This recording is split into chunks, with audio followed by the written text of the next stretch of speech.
Hey everyone, welcome to Indie Game Arcade, podcast all about indie games. And this episode, we're talking about Haste Broken Worlds. I am your mail delivery person who's trying to get you a letter before your world crumbles apart. My name's Chris. I don't know anything about this game. My name's Joseph. Perfect. Someone didn't do their homework. Is that my homework to play cozy games? Assigned? Wait, what is the one we're talking about? Dude, here's the thing, man. This ain't a cozy game, Joseph. There's nothing cozy about this. Not your grandpa's cozy game. This ain't your step grandpa's cozy game. This is Haste Broken Worlds. Oh no, I did play that one and I beat it. Okay, so I don't know. I'm your cute girl running as fast as Sonic, Joseph. I had nothing. I've seen you dressed as a girl before. I've done it before. I'll do it again. Kiki's delivery service. Yeah. I saw that one. Yeah. I don't know if I would say cute girl, but you know. Strong girl fine. Though. Yes. It's fine. Strong girl. Okay. Now that, yes.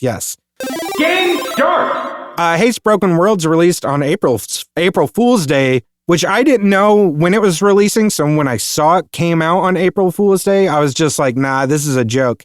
And then I looked into it and I was like, oh shit, it's not a joke. This actually is out. That's cool. So yeah, April 1st, 2025, developed and published by Landfall and retails for $19.99.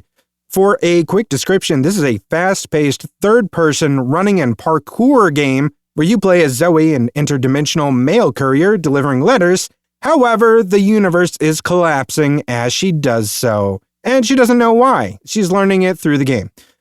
So yeah, I'm glad to know that you did play this because I thought, man, I'm just going to be like saying all this stuff and then having to convince him that this is a cool game to play because my track record for you is not that great the last several weeks. Not good. Yeah. Not if it's like story rich. I don't know, whatever the tags that you like are usually not my thing. Yeah. No. So this one, the very visual first time I saw, it's not a visual novel, and that was the most appealing part to me. This is not a visual novel. No. So you can be happy about that one. Rest assured.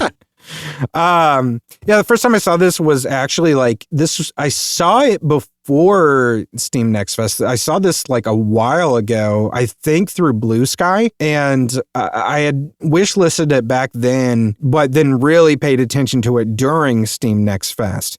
And got to learn more about it. And man, it is a really interesting game, honestly. It's very, very... The thing I would use to describe this word the most, if I had a word to describe it, is fluid. And I don't mean like, drinking water or when it leaks right back out of you. I mean like the gameplay is very fluid. So yeah, it's really cool. So it is a roguelite, and it is basically like you are having to complete shards, and these shards are basically map runs, and I believe there's 10 in the game.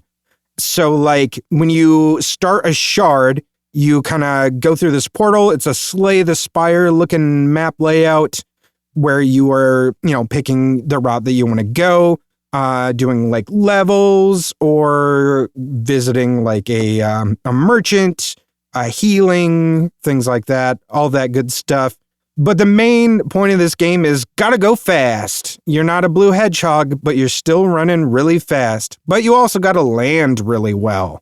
And landing well will help you maintain your momentum or go faster if you are not going fast enough. You land badly, though, then, you're going to slow down, which is not good in this game because, as we said earlier, you are basically running through different dimensions in this universe.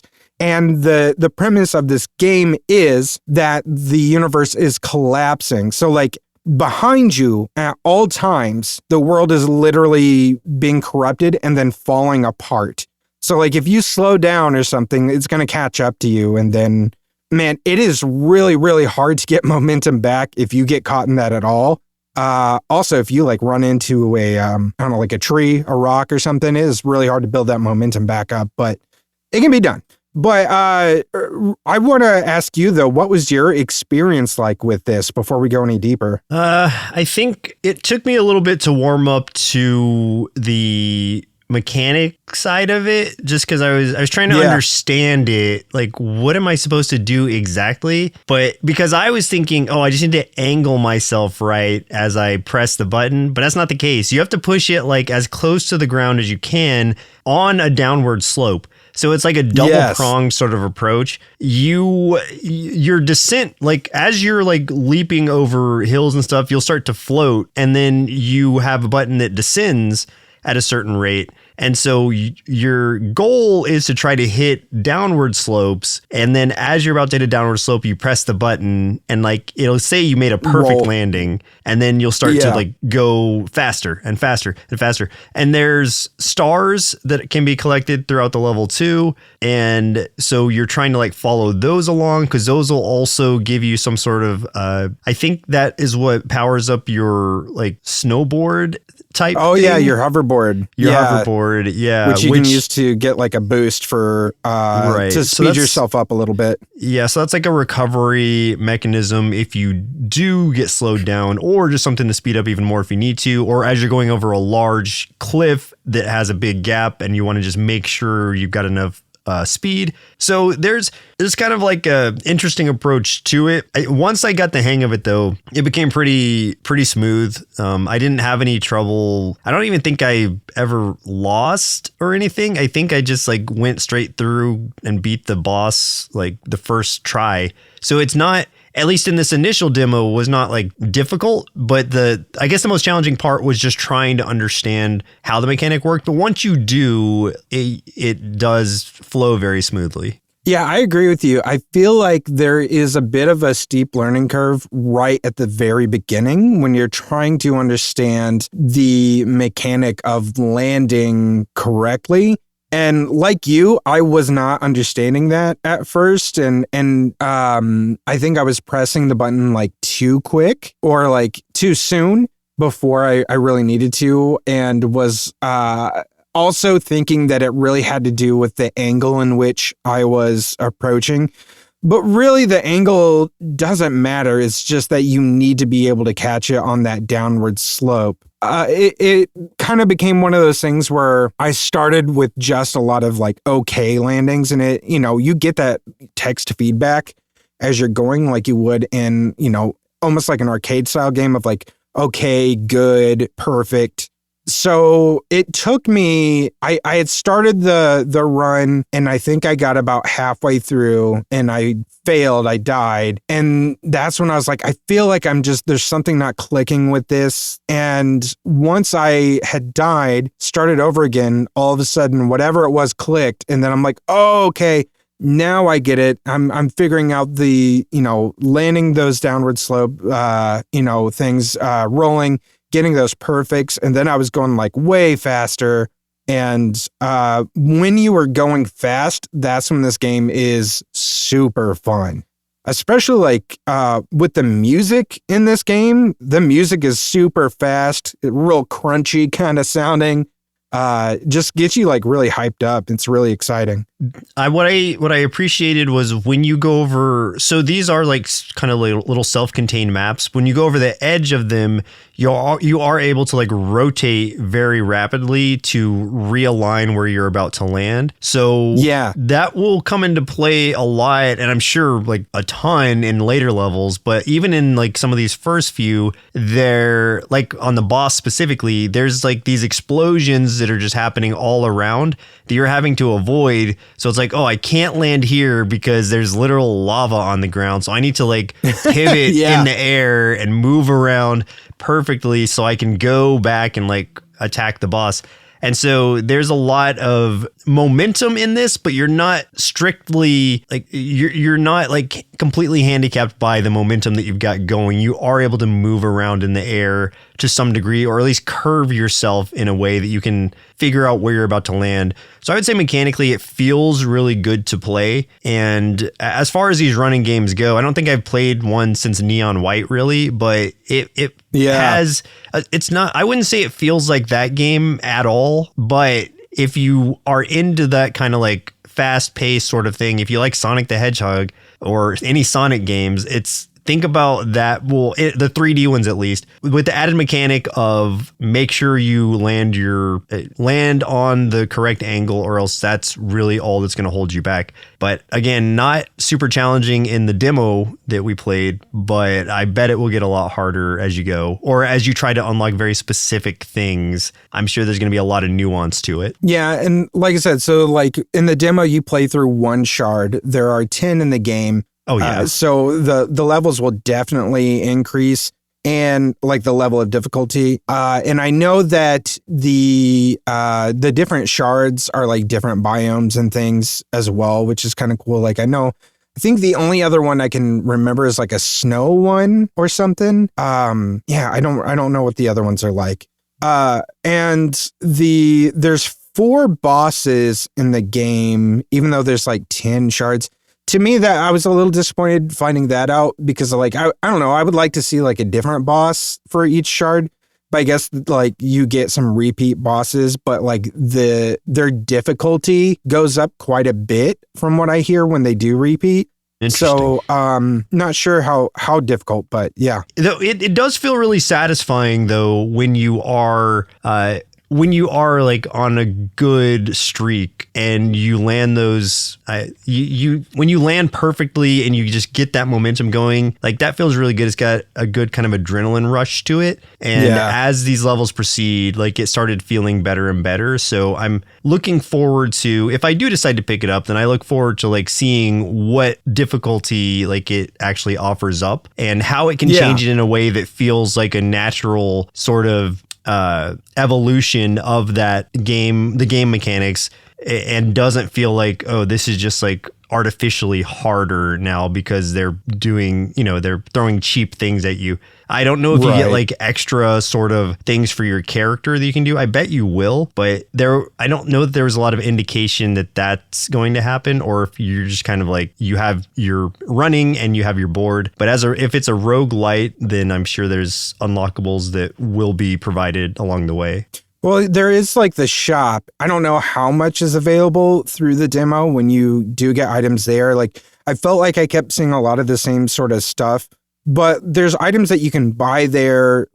Some are for immediate use, which are like, oh yeah, I forgot about the shop. I didn't even use it. But there's also those trinkets that are like passive stacking things. So like you can kind of create a little bit of a build to do like certain things. Some of them will like synergize with each other depending on what you're like picking up. There are some that have like I don't want to call it one-time use. I mean, there are some one-time use items, but there's also some like, in addition to the passive, some that give you different like tools to use during the thing. Like there's this one spring that you can get, and let's say like you're coming in hot, but you don't have enough height and you're not going to land where you need to land.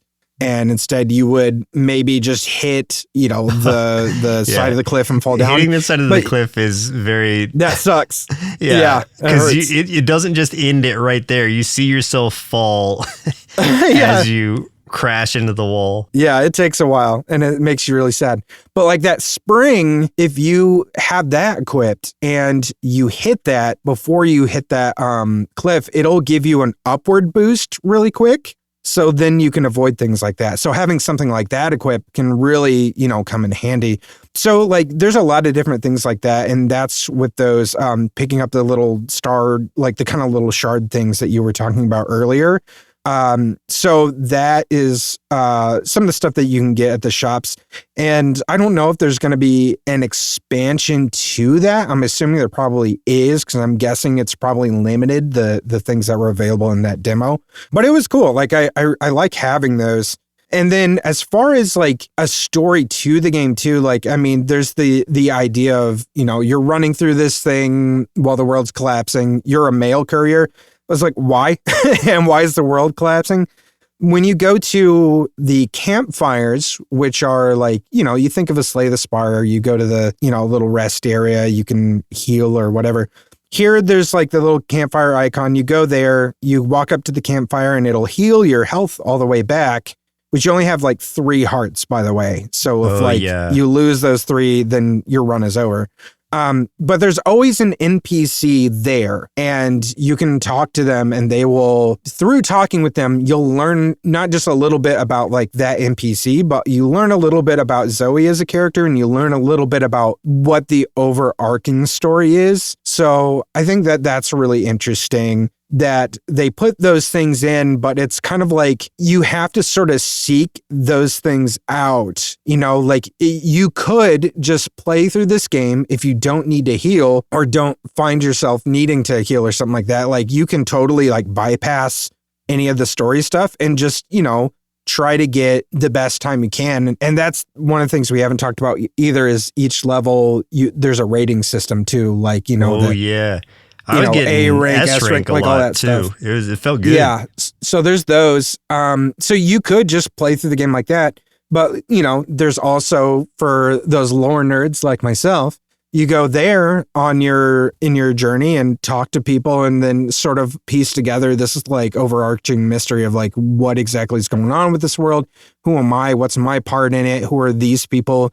Because I feel like every time I went to a campfire, it was a different NPC. So like, I don't know how many are in the game, but I just thought that was interesting that even though I had started like the run over because I said I failed that first time, it was a different NPC, you know, depending on where I went to. And like each stop, it was always somebody different. So that was pretty cool. Yeah, it's the breaks in between that are like I'm torn on whether I like that or not because it's like this is a game about speed, so it's like forcing me to slow down and talk to people. That's like oh, just get me back out onto the track.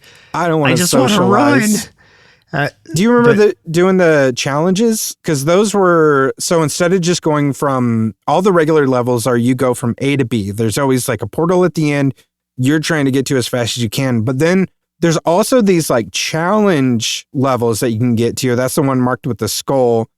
And those are kind of random. There's one that's like you have so much time to like fill out the map, which is the whole area is kind of like grayed out and you have to run through the whole thing, fill it all out and it'll color itself back in.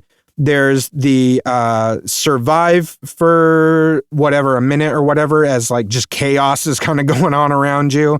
There's one where you race somebody, which is extremely difficult. And I never was able to do that one. I didn't do the race one. That sounds fun though. Yeah. And then there's like the snake trail one where you are, you think of the game Snake and it basically becomes you where you're kind of like going all around the map, but you're leaving this trail behind you and you have to like keep going around the map for like so long, but you can't cross through the trail that you created because if you do, you lose the challenge. So like that one I think is really interesting. I liked that one. But yeah, so there's a lot of different things in this game that aren't just the go to A to B. You got the rating system, you got the ability to create builds depending on what you buy, you got all the different challenges. You have story if you want story, but you can bypass all that stuff. And you do have boss fights like we talked about. You and I only, really got to go against the one and it was fairly easy, like really all we had to do was not get hit by lava and then we just ran into him. I mean, which was satisfying to slam into that guy and see him go flying. But, Yeah, you just got to run into him like 3 times. But like, as you said, that was just the first boss out of 5, 6 or whatever. So 4. Oh, well. Exactly. but you did say they got more difficult, or even if it was the same version. So yeah, I don't know, like color wise, audio wise, especially soundtrack is killer. I'm really like I'm silent over here because I'm like looking through the screenshots. Like, should I pick this game up? I feel like I'm going to because it's like $15. This is really cool. Oh man, yeah. I'm gonna put it in my cart. I got to think about it, but it feels like something literally I would get. Literally, as we're talking about it, you're like, yeah, I'm buying this right now. I just had to think on it. And I mean, it for what it is, it's definitely a different type of game than I normally play. But I did like it. I like the adrenaline rush that I got from doing that. When something is going so fast, It's just very fun to me. So I think I'm gonna grab it. Yes. All right. I'm buying it right now. It's definitely one of those games where like you get into a zone with it. And once you get in that zone, like you feel good and you don't want to stop, right? You just want to keep playing. That's the hard part for me is like when I am playing a game like that and then I have to slow down and go back to real life. Then everything just seems like slow motion to me. You got to go to work and like you're just running down the hall as fast as you can, like Naruto running and out of the way, like parkouring over everything. Yep. Yeah. But yeah, you know, you brought up Sonic, you brought up Neon White, and my head kind of went to both of those, like Sonic Generations, Neon White. And I know they don't play exactly the same, but if you like those games because of like the speed and just the idea of kind of moving through these levels at a fast pace and like the ranking of those things, then I think you're going to love this game because it takes those ideas and really runs with it. And I know I just made a pun. Fuck me, whatever. Oh. They do have so this developer also made a game in 2016 that has some very similar ideas to it. It's called Cluster Truck. So like, I think that, yeah, I know, man. That's pretty good. I think it's worth checking out too. So it's got some similar aspects. Basically, during the levels, instead of like running through these different dimensions with stuff collapsing behind you, you're running across the top of a bunch of semi trucks. It's like, you know, just a super, super long line of semi trucks. And you're just running across all the semi trucks, dodging obstacles and like all kinds of traps and just pure chaos. And it sounds so silly, but it actually looks like so much fun. And it does have a lot of lasers, just like this game, which we didn't talk on. There are lasers everywhere in this freaking game. So if you're a fan of lasers, this is a game for you. Needs a laser tag on it. It does need a laser tag. Maybe they need to. Oh, laser tag. I didn't mean to. I'm sorry. I know, but it happened, and now we have to live with it. Dang it. Combo. Let's move on and talk about what other games we've been playing this week. From a few episodes ago, like I'd been talking about Metal Bringer a lot. I played some more of that. I've gotten like to the end of it, but I still cannot overcome the final boss. And it is such a weird thing. And the issue I have with this, and I don't even know like if it's like it doesn't feel like a skill issue as much as it is just a endurance thing, because by the time you get to the last boss, you have to fight through so much, and then like a group of 3 or 4 sub bosses right before the last boss. By the time you get there, your mech is already so worn down that it just has to like, you know, tap you, and then it breaks, and it's like, okay, now I'm in my labor form, which is your robot form, and it's like I can't really do a lot in this form against you, the final boss. So it feels like there needs to be something in between that allows me to heal up my mech, pay like whatever currency I need to do that or something, because it just feels like that is not a great way to try to approach a final boss situation. And maybe there's something I'm missing. Maybe I need to like equip something that will auto heal me in some way, but as it stands, like no matter how powerful I am, it doesn't matter, because if my mech breaks, then all the power-ups and everything are essentially gone too. So it's like, cool. Now it's just me and my little robot form, and I know I'm going to get crushed by this guy. Yeah, that'd be basically like a toddler trying to go fight like John Cena. It's not going to work. No, and it hasn't. So that's where I'm hung up on it. I've gotten to him a few times, but it takes a while. And by the time you get there and just get like crushed because your mech breaks, it's just very disappointing. So I want to persevere and I want to push through to finally finish the game.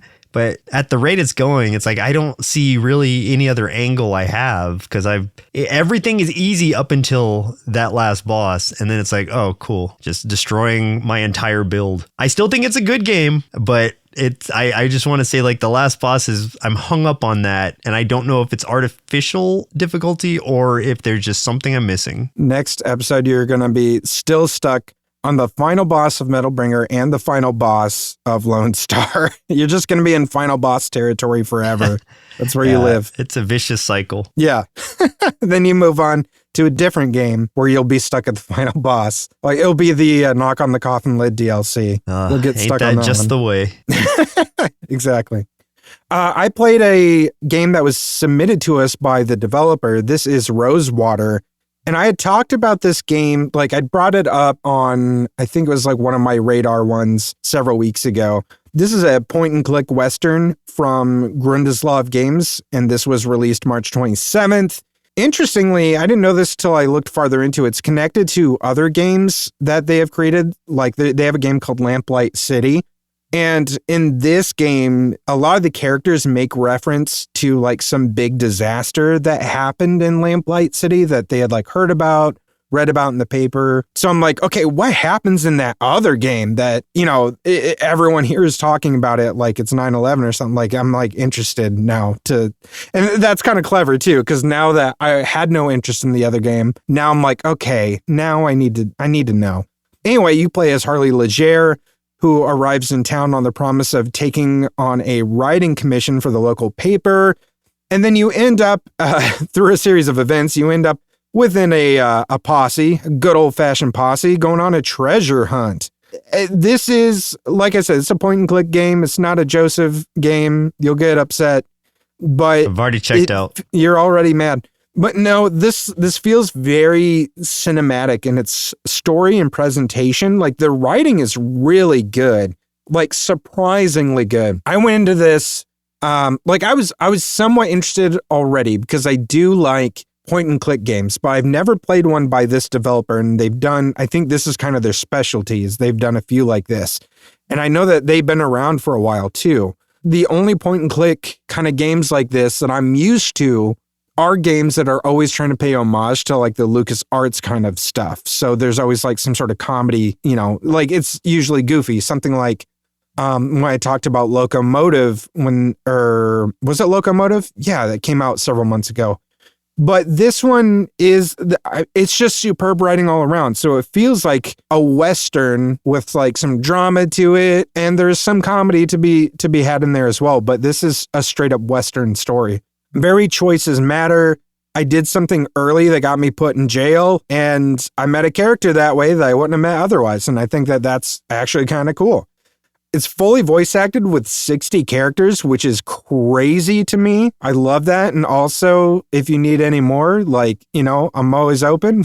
So I do a really good cowboy if you ever need somebody. I'm good. And one thing that I have not encountered before in a point and click is that there are some randomized encounters and side stories that can occur. I've never seen that in a point and click game like that. It's always been a very linear kind of experience. So I'm surprised, and maybe I shouldn't be. Maybe I should be like, you know, more open to that idea of like, you know, of course, it's a game. Anything can happen. But I think because I've never seen it in a point and click before, I was just kind of like, oh shit, that's cool. I love that. The animation of the characters are rotoscoped, which is really neat. Gives things a little bit more of that cinematic kind of feel when you like throw a punch at somebody. But this is the one caveat I will say that my hang up with this game is the art itself. To me, just as a personal preference, I'm not saying this art is bad, but as a personal preference, I feel like it looks very plain. Like it just doesn't feel like it's got a discernible style to me that really stands out. Even though, like, I want to hammer this home. The story in this is super good. The characters are very fleshed out. There's a bit of that 90s kind of cheesy charm to it. A little bit that reminds me of some of the older point and clicks from days gone by. And I enjoy that. But like as Harley, you feel like you have a lot of agency. So you could be nice and agreeable, or you could be gruff and tough, which is the route I went. I would definitely recommend this game. If you like point and click games, if you like Westerns, this is like one to definitely check out. So big thanks to Grundislav Games for sending this to us because I've had a good time with it. I think I'm maybe 2 hours in and I'm gonna keep going with it. Like I want to see this to the end because I'm having a good time. Yeah, I was trying to think. I was like, well, could I play that? And it just as I'm watching it and listening to what you were saying, I just don't think it would keep my attention. That's the thing, really. Yeah. In all honesty, I don't think, like, there are other point and clicks I would probably recommend for you. I don't think this would be one of them, but that's not to say it's not a great game. Like, I really am having a good time with it, but it's just not your preference. No. I just point and click in general. So I wouldn't even put it on this game at all. It's just point and click is not my thing. There are a few out there that I think have some crossover that I think you would be somewhat interested in if you gave it a shot. So one of these days, maybe I'll get you to try one, but that remains to be seen. Final round. I'll tell you what is up my alley, though. There's a game coming out on the 17th, April 17th, called Mandragora, Whispers of the Witch Tree, and it looks amazing. It is a Metroidvania Souls-like action RPG. If you just look at a video of this, it looks so spectacular, and it's one I've been looking forward to for a little while. I hadn't mentioned it yet because I didn't want to mention it until it got closer to the release date. But by the time this comes out, this episode, I think it will be releasing the following week. This is a perfect time to bring it up. If you're into Metroidvanias and Souls-like games, so Metroidvanias with a little bit more of a difficulty curve to them, then I think this will be right up your alley too. I know it's mine, so this is one I'll be spending many hours in, and it's like a high fantasy type of thing. There are different classes to specialize in. Crafting, if that's up your alley. Like, I don't know how the crafting works in this game yet, but I don't know. It just looks so good, and it's everything I love combined. So I know I'm going to love this game. Some of the artwork reminds me of Ender Magnolia and Ender Lilies a little bit. Obviously, like, completely different style world. Super loosely. If you want to make that comparison at all. No, it's mainly like just how some of the enemies are animated and stuff kind of reminds me of it a little bit. But it looks really cool, honestly. That's a big game, 40 plus hour story. Holy cow. And that's like your first playthrough kind of thing, but it seems like there's a lot of like customization options and giant skill trees too. So it feels like there's going to be some good replayability to this already bulky game. So again, I'm sure I'll be spending, if this isn't the game that I have, the indie game that I have the most hours in by the end of the year, I'd be surprised. Well, I'm going to keep tabs on it then, so that whenever ends up being Metal Bringer, you'll be like, son of a bitch. No, Metal Bringer will be uninstalled before I spend that much more time on it. If it's not careful. If it doesn't just let me beat that final boss, that's all I need. Never. No, you're not allowed. I'll roll up a newspaper and bat you on the nose with it. No. He's already doing that to me. The boss is doing that to my mech, and it's breaking immediately. He's doing it in game. Yes. Yeah, a little digital paper. So I've got two I wanted to bring up real quick. One, I don't think you're going to care about whatsoever. The other one, I think you're going to have some vested interest in. Which one do you want to hear first? Give me the bad news first, and then the good news. The bad news. Okay, so Blueprints comes out on April 10th. This is kind of like a strategic puzzle-solving escape room game. You go into a mansion. You are tasked with solving this overarching mystery to find this hidden 46th room, and you have a blueprint to map this place out. However, like, you go in and you see, like, you get like these cards that will give you a random allotment of, here's like 3 rooms you can try to explore. You pick which one you want to go to. You'll go there. There are things in that room you need to solve to figure out like where this needs to go into the blueprint or something, right?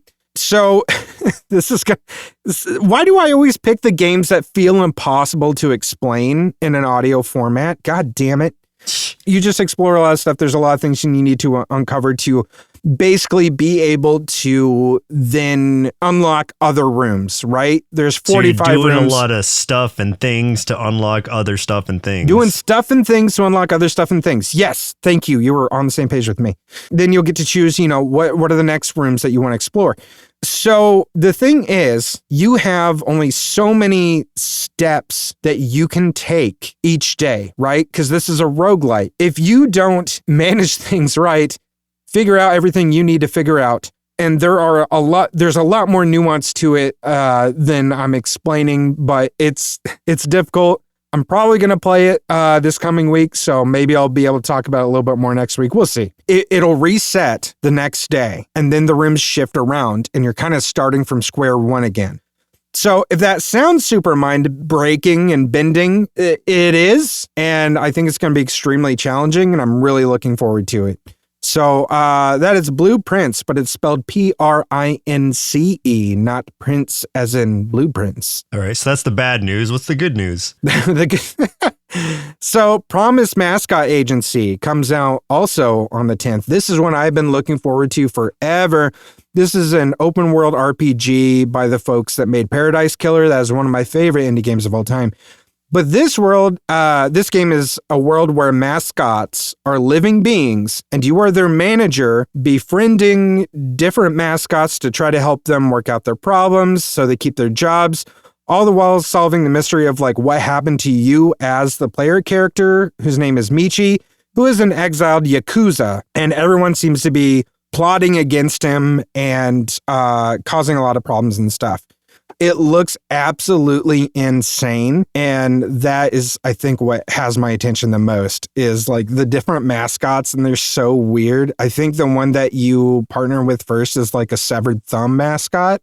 And when I say these are mascots, it's like when you think of, you know, going on like a street corner or something and there's someone like in an outfit or whatever. It's that, but these things are living, breathing things. Like it's not a person in a suit. Like this is just a living severed thumb creature who is trying to make their living as a mascot for something. And you're in charge of them. And you're also ex-Yakuza. And people might be coming for you because you're ex-Yakuza. I'm trying to understand what I'm even even at as I watch the trailer for this. There's a lot of driving or boating around, but I don't know what like the combat actually looks like. There's cards involved. Yeah, it reminds me a lot of the Like a Dragon games because of I'm seeing so many different mechanics thrown at you that I don't even know what the main one actually is. Like it looks like driving is the main mechanic, but there's also cards involved in different sort of like goofy sort of scenes.